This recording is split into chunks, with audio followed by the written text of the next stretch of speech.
창세기 공부해 나가고 있습니다.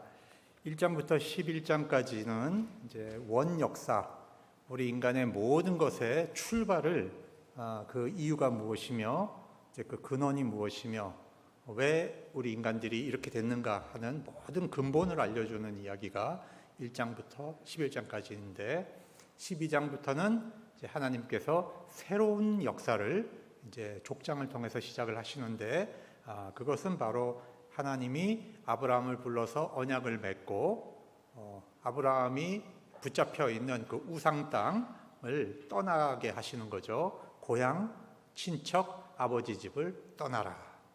그리고 하나님께서 4가지 약속을 주셨는데 땅을 주겠다, 자손을 주겠다, 이름을 창대하게 하겠다, 너가 복이 되게 하겠다. 이 4가지의 4중 축복을 약속을 해 주십니다. 이제 하나님과 인간 사이에 구원의 새로운 드라마가 시작이 되는 것입니다. 하나님의 언약은 당장 눈앞에 보이는 것이 아닙니다. 그런데 믿고 순종을 하면 그 하나님의 언약이 구체적으로 보이기 시작을 합니다. 그러니까 우리가 따지지 말고 하나님의 언약에 대해서는 먼저 믿고 순종하는 경험부터 시작이 돼야 되는 겁니다. 그것이 되면 구체적으로 보이기 시작을 하는 거죠. 그래서 아브라함은 믿고 순종해서 그 힘든 길을 떠나 가나안으로 들어갔습니다. 그러자 하나님께서는 그 땅을 너와 너 자손에게 주시겠다고 그렇게 구체적으로 보여주셨습니다. 하나님의 언약은요, 그 믿음과 순종이 커지면 커질수록 점점 구체화돼서 나타나는 언약입니다. 그런데 아브라함에게 좋은 신앙의 특징이 하나 있었는데 어디를 가든지 제단을 쌓고 예배를 드렸다는 것입니다. 그 장소가 상수리 나무든 선앙당이든 아무 상관없어요. 아브라함은 자유롭게 하나님 앞에 예배를 드리는 그런 사람이었습니다. 그리고 그는 언약의 땅을 믿고 구체적으로 발로 밟으면서 이 땅이 바로 나와 내 자손에게 하나님이 주신 언약의 땅이라는 것을 믿고 발로 밟으면서 비전을 키워갑니다. 그런데 아브라함도 인간인지라 시험이 찾아왔습니다.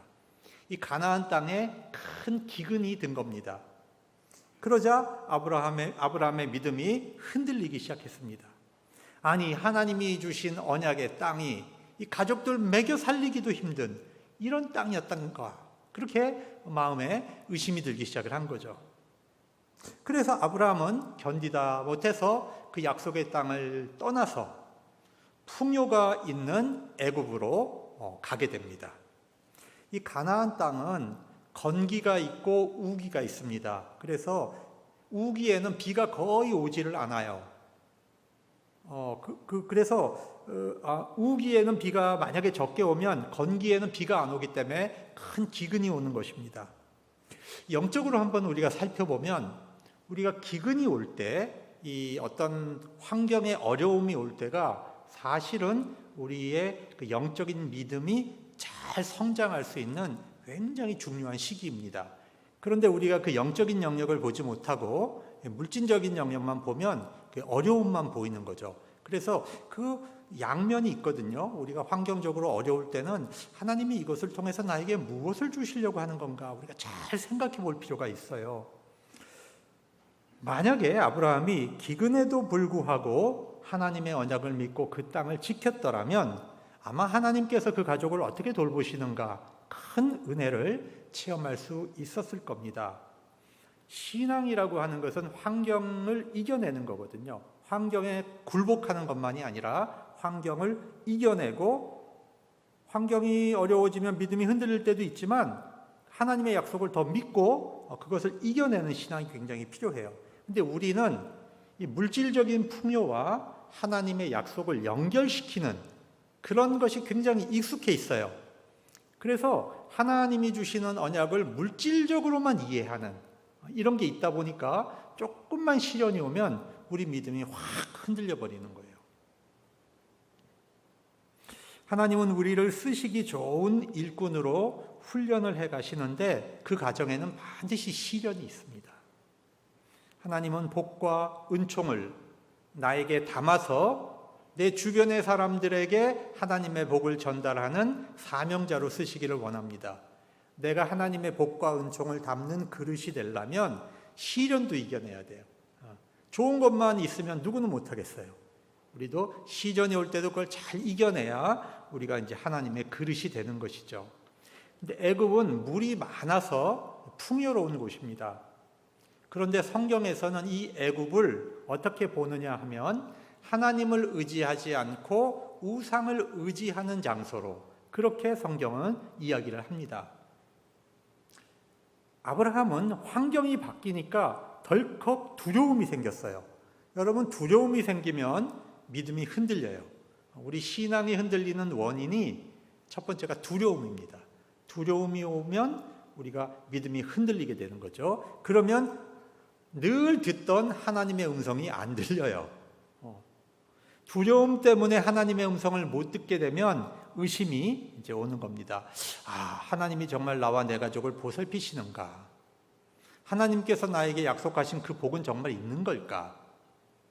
하나님의 음성을 듣지 못하면 이제 하나님의 선택을 따르지 않고 내 주도로 내가 결정하고 내가 모든 것을 주도해가는 그런 삶이 이제 나오게 되죠. 여러분, 우리 성도들도 그래요. 먹을 것, 마실 것, 입을 것 굉장히 중요합니다. 이거를 무시하면 그건 굉장히 교만한 거예요. 어떻게 그걸 무시할 수가 있겠어요? 그런데 너무 지나치게 염려가 많으면 그게 가시덤불이 돼가지고 우리 하나님의 음성이 잘 들리지 않게 돼요. 그래서 예수님께서 뭐라고 말씀하시냐면 우리 이제 마음의 밭에 염려, 근심, 걱정이 많으면 우리 말씀이 들어가서 잘하지 못하고 그냥 눌려서 질식해 버린다 그러잖아요. 그렇죠? 말씀을 통해서 하나님의 음성이 들려야 되는데 염려, 근심, 걱정이 너무 많으시면 하나님의 음성이 안 들려요. 그러면 이제 두려움과 의심이 찾아오는 거죠. 아브라함이 애굽으로 가면서 이제 자기 아내에게 이렇게 말합니다. 여보, 애굽 사람들이 당신의 미모를 보면 분명히 나를 죽이고 당신을 빼앗아 갈 텐데, 자, 그러지 말고 아내라고 하지 말고 누이라고 합시다. 이렇게 이제 서로 약속을 한 거예요. 그러면 내가 당신 때문에 목숨을 이제 보존하고 안전하게 될 겁니다. 이렇게 얘기를 한 거죠. 굉장한 미모였던 것 같아요. 실제로 이제 그쪽 지방 사람들은 이제 셈족이니까 피부가 하얘요. 근데 그 애굽으로 가면 이제 피부가 좀 블랙이잖아요. 그죠? 그러니까 나이를 떠나서 사례가 굉장한 미모로 이제 그 애굽 사람들 눈에 비치게 된 겁니다. 실제로 애굽에서는 남편을 살해하고 여자를 뺏는 일이 흔하게 일어나고 있었습니다. 그래서 나그네 신세인 아브라함이 애굽에 들어가서 산다는 것이 굉장히 두려운 것이죠. 실제로 사례는 사촌 여동생이에요. 길게 보면, 크게 보면. 그렇기 때문에 거짓말을 한 건 아니에요. 그런데 그 인간의 삶이라는 게 그렇잖아요. 이 반쪽짜리 거짓말. 이게 굉장히 묘한 거거든요. 사람이 뭐부터 출발합니까? 처음부터 거짓말 안 해요. 그냥 반쪽짜리 거짓말부터 시작하죠. 모든 게. 그런데 신앙적으로 볼 때는 거짓말하는 것보다 더 위험한 게 하나님을 의지하지 않고 인간적인 처세 방법을 의지한 것이 사실은 더 위험한 것입니다. 자기 아내의 순결을 담보로 자기 목숨을 지키려고 한 것이죠. 하나님의 음성을 듣지 못하니까 가난도 두렵고 애굽의 풍속도 두렵고 모든 것이 두려워요. 여러분, 두렵다 보면 죄를 짓게 되는 것이죠.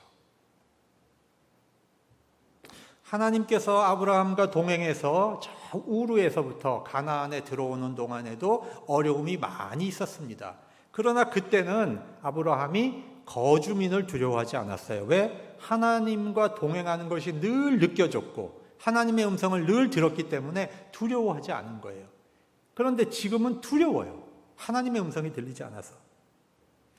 약속의 땅을 떠나면서 하나님이 나를 지키고 보호하시고 복 주신다는 그 약속이 믿어지지가 않았던 겁니다. 믿음을 잃어버렸어요. 그래서 두려운 겁니다. 성경 민수기 13장 14장을 보면 모세가 12명의 정탐꾼을 이제 가나안 땅으로 보내서 정탐을 하게 합니다. 돌아와서 보고를 하는데 여호수아와 갈렙은 하나님께서 우리에게 저 땅을 허락하셨습니다. 우리가 능히 저 땅을 취할 수가 있습니다. 그렇게 얘기를 하는데 나머지 10명의 정탐꾼은 어떻게 했습니까? 믿음이 없으니까 두려웠죠.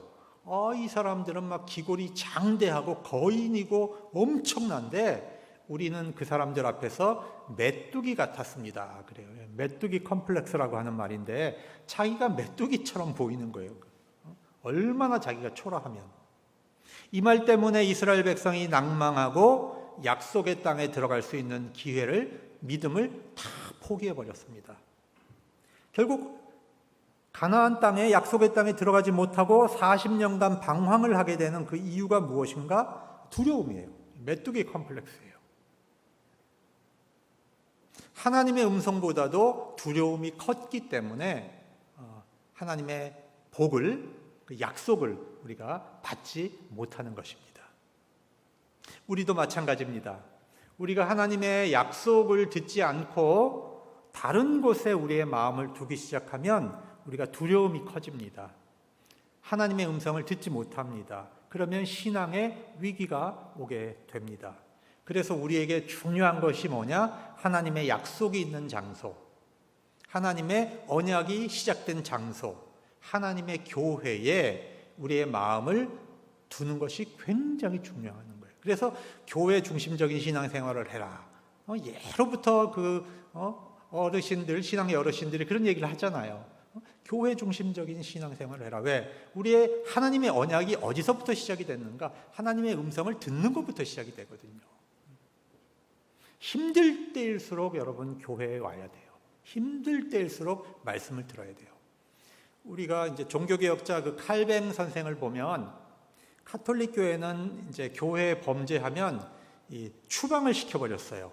추방을 시키고 성만찬을 못하게 하고 교회 밖으로 쫓아내버렸는데 칼뱅 선생은 범죄를 하더라도 성만찬은 받지 못하게 했는데 하나님의 말씀은 반드시 듣도록 했어요. 죄를 져도. 왜? 하나님의 말씀을 들어야 회개하니까. 하나님의 말씀을 들어야 바뀌니까.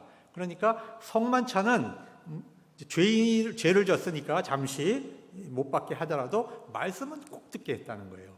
그게 바로 우리 장로교의 원리입니다. 그래서 말씀을 놓치면 안 되죠. 하나님을 의지하지 않는 아브라함의 행동은 거의 불신자와 거의 다를 것이 없어요. 거짓말하고 위선하고 사기를 칩니다. 그래서 이런 아브라함의 행동이 주변 신앙인들에게 굉장히 일평생 나쁜 영향을 끼쳤습니다. 첫 번째, 남편만 믿고 따라온 사례는 자기 남편에 대해서 평생 지울 수 없는 상처를 받는 거죠. 지금까지 남편을 존경해 왔는데 한순간에 저렇게 자기의 순결을 보호해 주지 못하는 남편에 대해서 얼마나 그 불신이 생기겠어요. 롯이 있었어요. 조카 롯도 아버지처럼 평생 존경하고 따랐는데 한순간에 신앙이 무너지고 다 무너지는 그 삼촌을 보면서 이 존경심이 사라지게 되는 거예요. 그래서 롯이 나중에 아브라함을 떠나죠. 세 번째, 더 나쁜 것은요, 이게 부전자전의 원리가 있어요. 부전자전의 원리. 아버지가 잘못한 거 자식이 또 해요. 그래서 이삭이 나중에 블레셋에 가가지고 아버지가 했던 거하고 똑같은 짓을 해요. 자기 아내를 누이라고 속여요. 그래서 자기 아내 리브가를 위험에 빠뜨립니다. 이게 참 무서운 거죠. 여러분, 우리의 삶과 행동이 나 하나로 끝나면 얼마나 좋겠어요. 그걸로 딱 끝나면 좋은데 이 가족과 주변에 굉장히 나쁜 영향을 끼친다는 거예요. 그래서 나 하나만 생각하면 안 되고 나의 행동이 우리 교회와 우리 자식과 내 주변에 참 나쁜 영향을 끼치는구나. 그것까지 우리가 다 생각을 하고 이제 행동을 해야 하는 것입니다. 사실 아브라함은 아내를 팔 생각은 없었어요. 잠시 아내를 누이라고 속이고 애굽인과 협상할 시간을 벌려고 했던 겁니다. 그런데 여러분, 세상살이가 어디 그래요? 나의 삶에 틈이 생기면 여러분, 그 사탄이 그걸 그냥 두지 않아요. 더 크게 들어오죠. 그죠? 양심은 한번 밀리면 계속 밀리는 거거든요. 사례의 미모를 들은 왕은 곧바로 그녀를 후궁으로 데려갑니다. 왜 바로 왕입니까? 곧바로 데려갔잖아요. 그래서 바로 왕이죠. 이게 바로 농담하는 겁니다. 진짜로 듣지 마세요. 그 대가로 아브라함은 어마어마한 재산을 받아요. 어마어마한 재산을. 양, 소, 노비, 암수, 나귀, 낙타, 노예, 어마어마한 재산이죠. 여러분, 그러나 그것은 하나님이 주신 거룩한 복이 아닙니다. 아내를 팔아넘기고 돈을 받은 겁니다. 사례의 몸은 하나님의 언약의 자식이 태어날 거룩한 몸이에요. 그렇죠? 이 몸을 지켜주지 못한 거죠. 하나님의 언약이 있는 자기 아내의 몸을 지켜주지 못한 거죠. 여러분, 아브라함의 가정이 파괴되면 자손을 주겠다고 하는 하나님의 언약이 파괴되는 거예요. 위대한 민족을 이루어 주시겠다는 하나님의 언약이 위험해지는 겁니다. 너로 인해 모든 민족이 복을 받을 것이라고 하는 하나님의 약속이, 그 언약도 위험에 빠지는 거예요. 사례의 몸이 그런 몸이에요. 그냥 한 여인의 몸이 아니란 말이에요. 하나님의 언약을 떠난 인간의 방법과 꾀가 얼마나 비참한 결과를 초래하는 것인가. 아브라함은 육신의 기근을 피해 약속의 땅을 떠났지만 더 심각한 영적인 위기를 만나게 됩니다. 아브라함은 가나안 땅에 있을 때 조금 가난했지만 가는 곳마다 예배를 드리는 영적인 사람이었어요. 그런데 애굽에 와서는 제단도 마음대로 쌓지 못해요. 눈치 보느라고, 두려워서. 하나님과 동행하지 못해요. 하나님의 음성을 듣지 못해요. 기도하지 못해요. 믿음의 조상이 될 아브라함도 하나님을 벗어나면 이렇게 유혹에 약하고 두려움에 굴복하고 거짓말하고 비겁한 짓을 하는 연약한 존재라는 것입니다. 성서가 우리에게 보여주는 것이에요. 믿음의 조상 아브라함도 이렇게 연약한 존재라는 거예요. 하물며 우리 같은 사람들에게 하나님이 함께 하시지 않는다면 얼마나 우리가 큰 유혹에 빠지겠고 얼마나 큰 죄에 우리가 빠지겠습니까? 그래서 우리는 하나님의 언약의 장소를 벗어나 다른 울타리에 거하면 안 된다는 것이죠. 돈과 사람을 의지하지 마시기 바랍니다. 우리는 하나님만을 의지하고 살아야 하는 것입니다. 여러분, 하나님의 자녀들도 세상 사람들하고 똑같이 기근을 만납니다. 똑같이 기근을 만나고 어려움 만나고 질병이 있고요. 가난도 찾아오고요. 사랑하는 가족들이 아프기도 하고요. 그런데 우리 하나님의 사람들은 그런 환경의 어려움을 만날 때 우리는 그것을 통해서 신앙이 성장을 해요. 그 시련을 잘 이겨내면 신앙이 성장을 하고 하나님의 언약이 더 구체적으로 보이게 되는 겁니다. 어렵고 고통스러울 때 하나님의 은혜가 반드시 있다. 여러분이 그걸 감각적으로 느낄 수 있어야 되는 거죠. 여러분이 예기치 않았던 어려움이 찾아오잖아요. 그러면 우리 밑바닥에서 뭐가 움직여야 되냐면 이 신앙의 내성이 움직여야 돼요. 아, 이거 뭔가 있다. 이건 하나님이 나를 통해 나에게 뭔가 하시려는 게 있다. 여러분, 그것을 느낄 수 있는 그런 영적인 감각이 우리 안에 굉장히 발달해 있어야 되는 거예요. 이걸 그냥 물질 세계만 보고 해석하지 말고, 아, 나에게 하나님이 뭔가를 지금 준비하고 계신다. 이것을 통해서 나에게 뭘 이루려고 하신다. 우리가 그거를 느낄 수 있어야 되는 거예요. 아브라함의 믿음의 여정을 한번 살펴보겠습니다.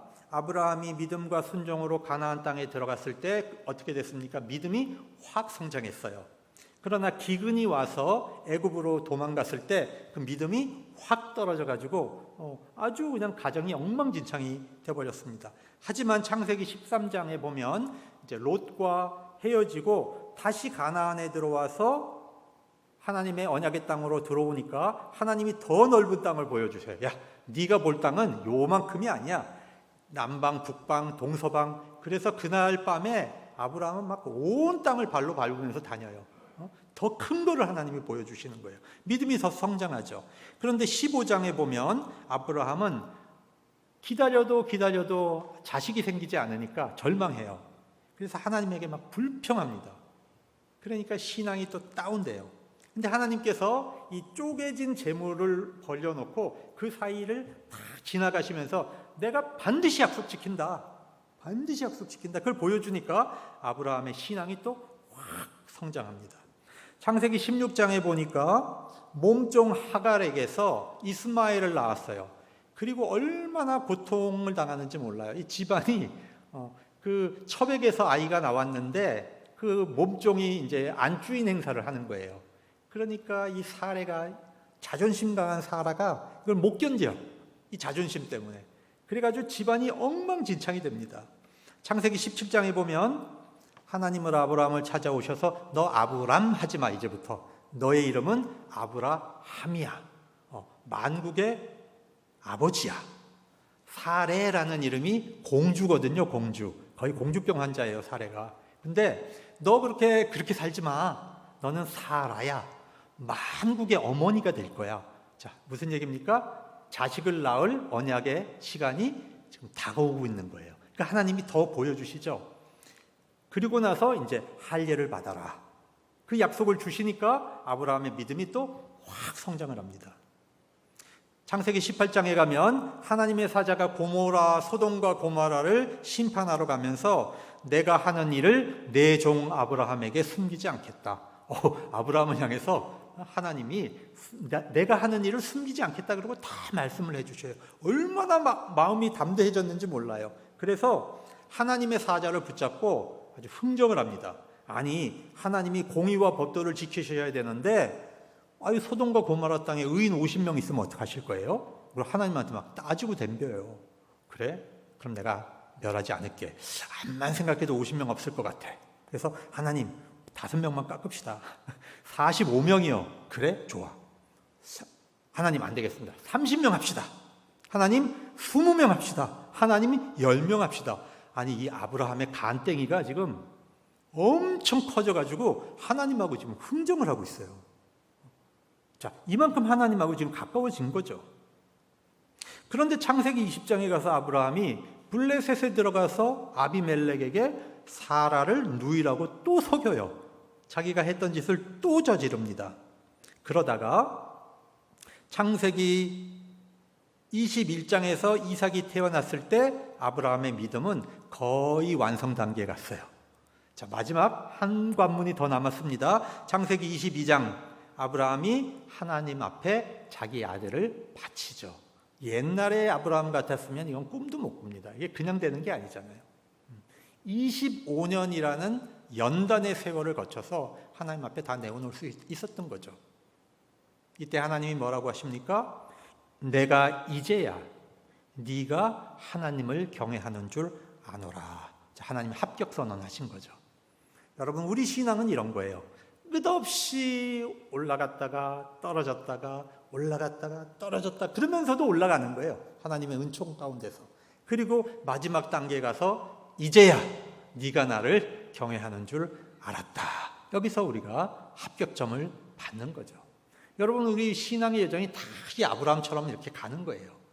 아브라함은 우리의 모델이거든요. 그대로 우리도 그렇게 살아가는 겁니다. 이렇게 훈련받으면서 우리의 믿음이 성장합니다. 그렇기 때문에 나의 믿음이 서 있는 줄로 생각하고 우리가 교만해서는 안 된다는 것입니다. 또 우리가 신앙에 실패하고 넘어져 있더라도 이제 끝났어. 그런 게 아니라는 거예요. 다시 우리는 일어날 수 있고 다시 시작할 수 있는 거죠. 하나님은 우리에게 또 기회를 주시는 겁니다. 이렇게 우리의 신앙은 성장해 가는 것입니다. 조금씩 하나님 쓰시기에 좋은 그릇으로 하나님의 복과 하나님의 은총을 담는 그릇으로 우리가 변해가는 것이죠. 이제 본문 17절로 가보겠습니다. 여호와께서 아브람의 아내 사레의 일로 바로와 그 집에 큰 재앙을 내리신지라. 자, 해결책이 없었는데 하나님이 이제 개입을 하세요. 아브라함한테만 맡겨뒀다가는 죽도 안 되고 밥도 안 되고 그냥 엉망진창이 되니까 답답하셔가지고 아니 이 사레는 하나님의 언약을 이어갈 귀한 몸이에요. 이 귀한 몸을 지켜야 하잖아요, 하나님께서. 그러니까 직접 개입을 하시는 거죠. 그래서 바로에게 나타나셔서 큰 재앙을 내리셨는데 무슨 재앙인지는 모르겠어요. 그런데 이제 아마 전승에 의하면 바로 집안의 모든 씨앗을 막아버리셨다. 이렇게 이제 전승이 내려와요. 하나님께서 모든 재생산 기능을 다 막아버리셨다는 거죠. 끔찍하잖아요. 그러면 왕조가 망하는 거거든요. 여러분, 왕조가 이 씨가 막히면 왕조가 망하는 거예요. 왜 이렇게 하셨을까요? 하나님이 뭐라고 했습니까? 아브라함에게 너를 축복하는 자에게 내가 복을 주고 너를 저주하는 자에게 내가 저주하겠다. 그렇게 약속하신 게 있잖아요. 하나님은 그 약속을 지키는 거예요. 아브라함은 하나님 앞에서 약속을 못 지켰지만 우리가 하나님의 믿음에서 실패해도 하나님은 우리와 맺은 약속을 지키시는 하나님이에요. 그래서 좋으신 하나님이죠. 신실하신 하나님. 신실하신 하나님이라는 것은 약속을 꼭 지키시는 하나님. 한번 따라해 봅시다. 신실하신 하나님. 좋으신 하나님. 네, 바로 그 하나님이 우리 하나님이세요. 근데 우리가 용서는 받아도요, 죄에 대한 벌은 우리가 치러야 됩니다.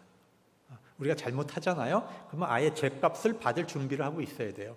여러분, 우리가 용서받는 것이 벌을 안 받는 거하고는 다른 거예요. 죄값은 치른다. 그러나 그 안에도 하나님의 은총은 있다. 우리가 이걸 믿고 죄값을 받을 준비를 해야 돼요. 왜? 죄값을 철저하게 치르지 않으면 그 죄를 또 져요. 우리가 그렇게 벌을 받고도 똑같은 죄를 또 짓는데 벌까지 안 받으면 어떻게 되겠어요?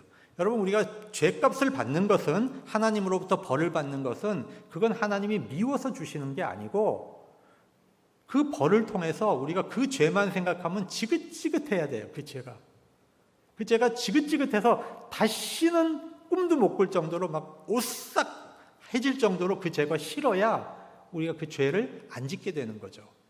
여러분, 어설프게 넘어가면 그 죄가 맛있어요. 그 죄가 달콤하거든요. 그 죄는 정말 매력적이거든요. 또 짓는 거예요. 또 짓고 또 짓고. 그래서 우리가 벌이 좀 있어야 됩니다. 너무 아프고 창피하고 고통스러운 죄값을 치르고 나서 그 죄가 싫고 밉고 그리고 하나님을 경외하게 되는 거죠. 아브라함은 부끄러운 이 사건을 평생 뉘우쳐야 했고 사라의 존경을 받기가 어려운 남편으로 살아야 했을 겁니다. 여러분, 죄는 용서받지만 죄값은 치른다.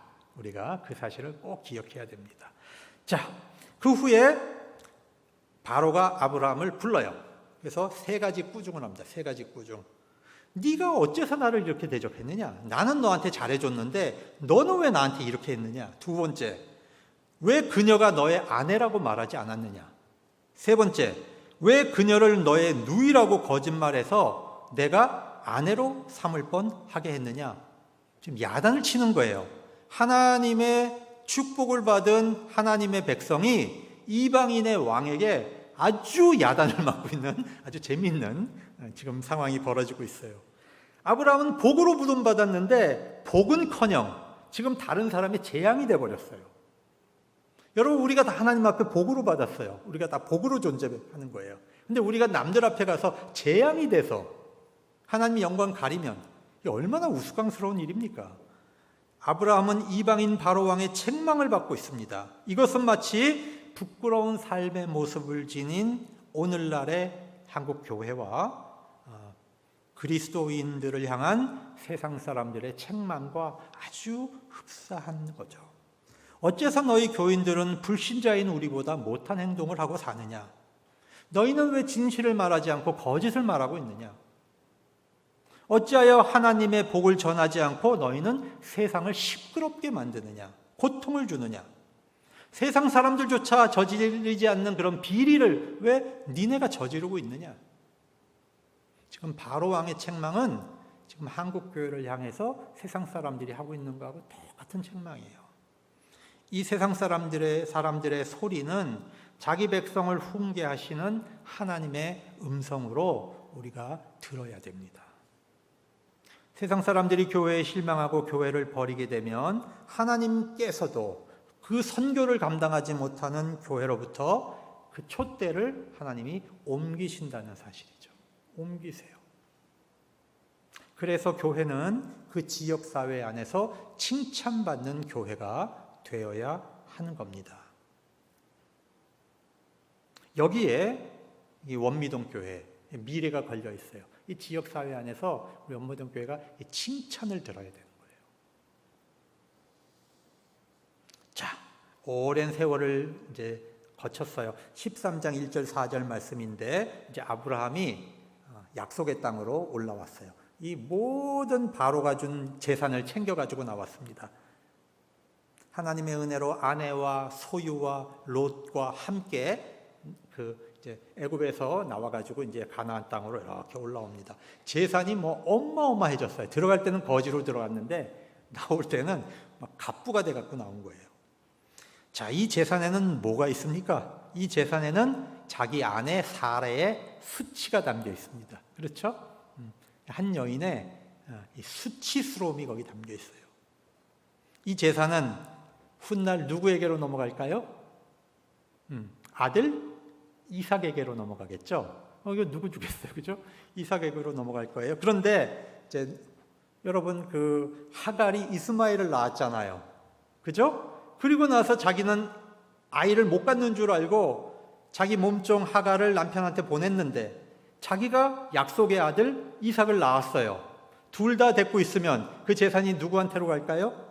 반반 나눠지든지 힘이 센 이스마엘에게로 가겠죠. 엄마 입장에서 쫓아내겠어요? 안 쫓아내겠어요? 하갈을 쫓아내는 거예요. 잔인하지만 그래서 남편을 들들들들 볶아가지고 쫓아내는 거예요. 왜? 사라는 그 말을 할 자격이 있어요. 그 재산은 어떻게 생긴 거예요? 자기의 수치의 값이거든요. 그렇기 때문에 다른 자식에게 줄 수가 없었던 겁니다. 아브라함이 부자가 됐는데 우리가 이제 이런 걸 갖고 이제 마등건사라 그래요. 마등거사 전문 용어로 마누라 등쳐먹고 사는 이제 거사, 이렇게 해서 마등거사라고 하는 겁니다. 아브라함이 이제 베델로 올라와서 제단을 쌓고 여호와께 예배를 드립니다. 참 이게 중요하죠. 하나님과 첫사랑을 맺었던 그 장소에서 예배의 회복이 이루어지고 있는 겁니다. 풍요의 땅이 아니라 언약의 땅에서 예배가 회복되고 영적인 부흥이 다시 시작되고 있는 것입니다. 여러분, 부흥이라고 하는 것은 회개하고 하나님과 약속의 장소로 다시 돌아오는 거예요. 두 번 다시 언약의 자리를 떠나지 않겠다고 결심하는 겁니다. 부흥은 예배가 살아나는 겁니다. 갈멜산에서 엘리야가 우상선지자 850과 대적할 때에 제일 먼저 한 일이 뭡니까? 그거는 이스라엘의 무너진 제단을 다시 쌓아올린 거예요. 하나님 앞에서. 여러분, 제단을 쌓는 것이 이렇게 중요한 겁니다. 그 제단에 하나님의 성령의 불이 떨어지는 겁니다. 이제 결론의 말씀을 드리겠습니다. 신앙의 가장 위험한 적은 두려워하는 겁니다. 메뚜기 컴플렉스. 여러분, 절대로 두려워하지 마세요. 마귀를 두려워하지 마세요. 마귀가 가지고 오는 시련과 어려움과 고통과 험난함을 두려워하지 마세요. 여러분, 우리가 두려워하면 하나님의 음성을 듣지 못합니다. 하나님의 음성을 듣지 못하면 우리는 언약의 자리를 떠나게 됩니다. 믿음으로 두려움을 이기고 하나님의 언약의 자리를 잘 지킬 수 있기 바랍니다. 두 번째, 하나님의 언약을 벗어나면 우리는 예배가 멀어져요. 세상 사람들과 똑같은 방식으로 살게 됩니다. 그렇지만 문제가 해결되느냐? 아니요, 절대 문제 해결되지 않습니다. 더 복잡해지고 더 꼬입니다. 그때 하나님의 언약의 장소로 다시 돌아와야 하는 것입니다. 여러분, 성도들에게 오는 고난은 절대로 실패가 없어요. 성도들에게 오는 고난은 하나님이 주시는 훈련입니다. 그렇기 때문에 우리가 그 시기만 우리가 믿음과 순종으로 잘 넘기면 그 다음엔 하나님의 은혜가 찾아와요. 여러분, 고난 없이 은혜 오는 게 없어요. 십자가 없이 부활 절대 없어요. 이 기독교의 원리입니다. 고난이 오면 은혜가 와요. 그것만 잘 참으면 돼요. 우리가 그래서 고난이 올 때 두려워하지 말고 하나님의 은혜를 기대하시기 바랍니다. 자, 우리가 가장 시급하게 해야 할 일은 무엇입니까? 하나님의 언약의 자리에서 우리의 예배를 회복하는 겁니다. 여러분, 우리가 옛날에는 울기도 많이 울었어요. 그죠? 한국 교회는요, 원래 눈물로 세워진 거예요. 일제시대 때, 강점기 때 우리가 사람 뺏기고 공출 다 뺏기고 자식들 뺏기고 나라 뺏기고 예배도 뺏기고 신사참배해야 되고 교인들이 예배당 와가지고 하나님 앞에 눈물을 흘리면서 기도했어요. 일제시대 때 그렇게 넘겼죠. 그리고 나서 6.25 전쟁 터졌어요. 남편과 자식을 전장터에 보내놓고 엄마들이 할 수 있는 게 없었어요. 그냥 눈물로 기도하는 거예요. 눈물로 기도하는 거예요. 60년대, 70년대 상업사회, 자기 자식들 시골에서 다 서울로 보내고 공장에 일터에 보내고 할 수 있는 게 기도밖에 없었죠. 그래서 새벽 기도, 철야 기도 그냥 눈물로 기도했어요. 근데 오늘날의 한국 교회는 눈물이 없어요. 눈물이 없어졌어. 내가 내 영혼을 불쌍하게 여기질 않아. 내 자식들이 지금 어떻게 살고 있는데도 불쌍하게 여기질 않아. 우리 교회가 힘든데도 불쌍하게 여기질 않아. 여러분, 이거 심각한 겁니다. 예수님이 그러셨어요. 나를 위하여 울지 말고. 십자가에 끌려가실 때 막 여인들이 따라와서 울었어요. 그러니까 나를 위해 울지 말고 너와 네 자녀를 위해 울어라. 응? 너와 네 자녀를 위해 울어라. 여러분, 그 음성을 잘 기억하시기 바랍니다. 지금은 우리가 그 눈물의 기도, 눈물의 신앙을 회복해야 돼요. 이 제단에서. 그러면 우리 원미동교회가 다시 부흥할 줄로 믿습니다.